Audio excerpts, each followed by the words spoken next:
Hi, I'm Margie, and I'm going to show you how to make corned beef. It's going to be the new year, and we always have corned beef and kibasi and things like that on New Year's Day.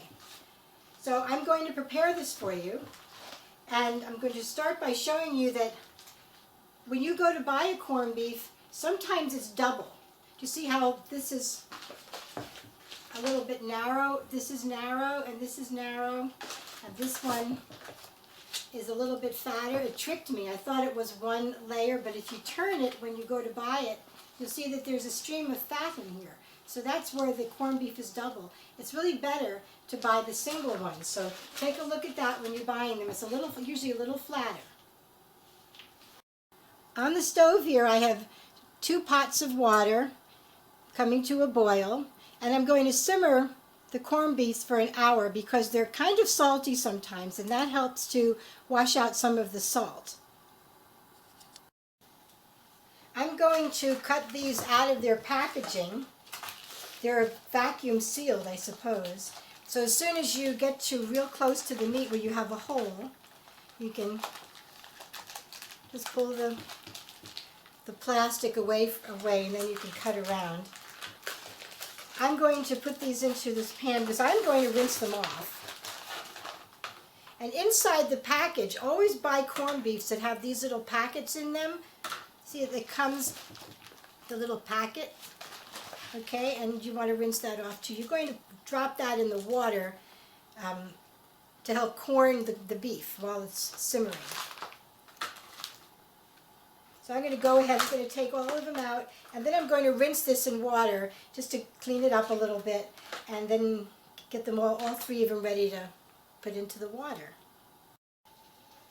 Okay, well this pot back here is the one that's boiling.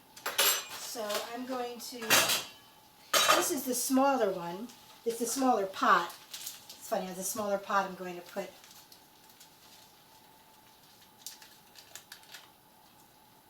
Careful, don't stick your fingers in the water. Alright, so the fatter one's going to go in here. The one with the strip of the fat, this fatter one, it's a double one. And we'll just let that go in there. And I'm going to cover it. This water came back to a boil, so I'm going to bring it down to a simmer and watch it. I'll let it crack a little bit so it doesn't boil over. I'm still waiting for this bigger one to come to a boil so I can put the other 2 in. Now what I've done here is I've washed out the pan that the corned beefs were in because it was raw meat. So I washed it out really well with soap and water. And I'm going to put the cooked ones in here. The bell went off for an hour on this corned beef. You can take a fork, a meat fork, pull it out,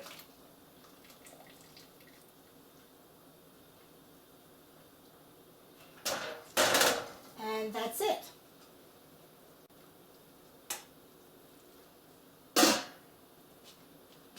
We're going to let these cook a little bit longer.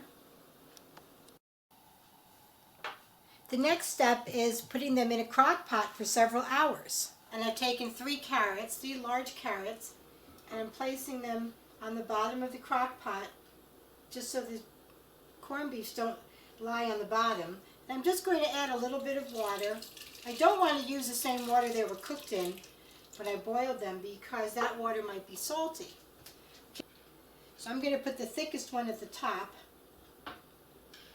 because I believe it's probably the hottest on the top of the steam on the top.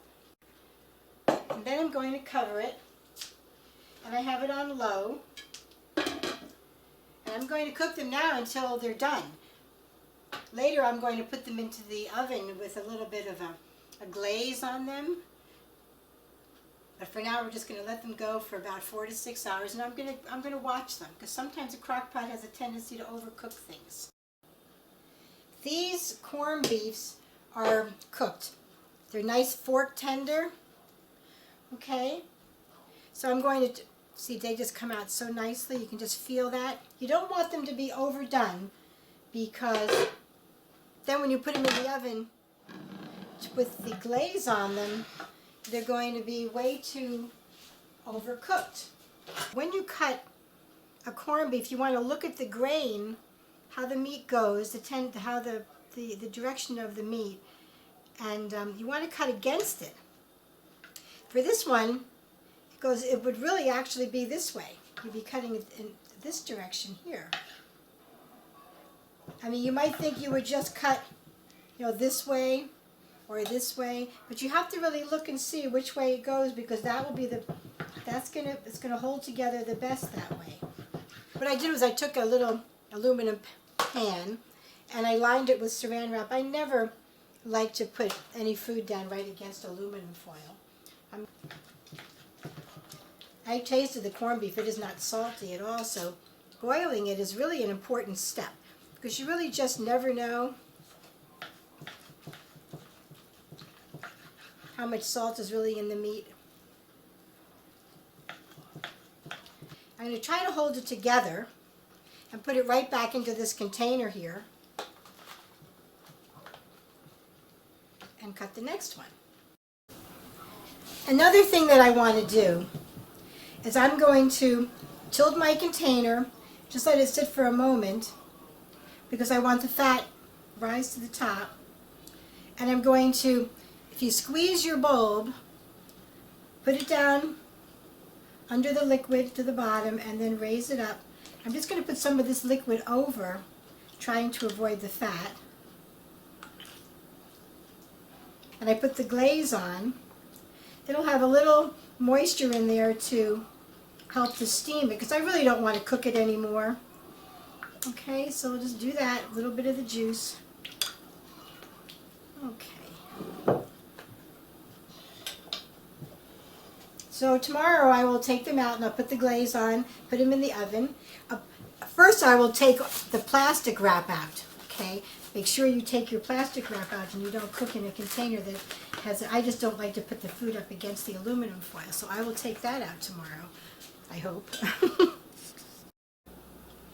I have 3 ingredients here. Brown sugar. This is pineapple juice that I took directly from a can of crushed pineapple. I probably won't use any of this crushed pineapple, maybe a little bit, but you don't really need it. And then some brown mustard. Now what you want to do is take a look at really how much corned beef you have. And I have 3 average corned beefs there. So you do want to be very careful, because you don't want to get it, have too much of any one ingredient. So try to imagine in your mind you're sprinkling brown sugar over your corned beefs. So maybe 3 small handfuls, 1 for each corned beef. Okay, and then you can add a little bit of mustard, just a touch, and then about a tablespoon of pineapple juice. You see, you don't need much to make it into a paste. Then you bring your corned beefs over, and you're just going to pour some over, just like you would be glazing a ham.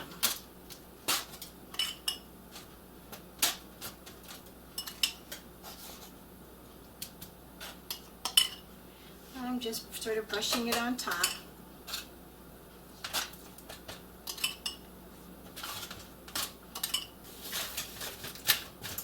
All right, I think that is pretty good. You don't want the meat to be too sweet. You just want to give it a glaze. So I'm going to cover this and put it in my oven with the rest of my food, which I'm going to heat up at about 350 for my little get-together. And then maybe if in the end, I'm going to cover it, I'm going to close it so I can keep the steam in. Cover all your little ends. Try to keep that steam in probably for a good half hour. And then we'll open it up and let it just dry a teeny bit on the top, but I'll show you that a little bit later. This is the corned beef all done, and I'm just going to leave it in here and set it on some trivets on my, out on my buffet. That noise you hear in the background is my oven. Well, I hope you enjoy this and let me know how it turns out for you, and I'll be back soon. Bye.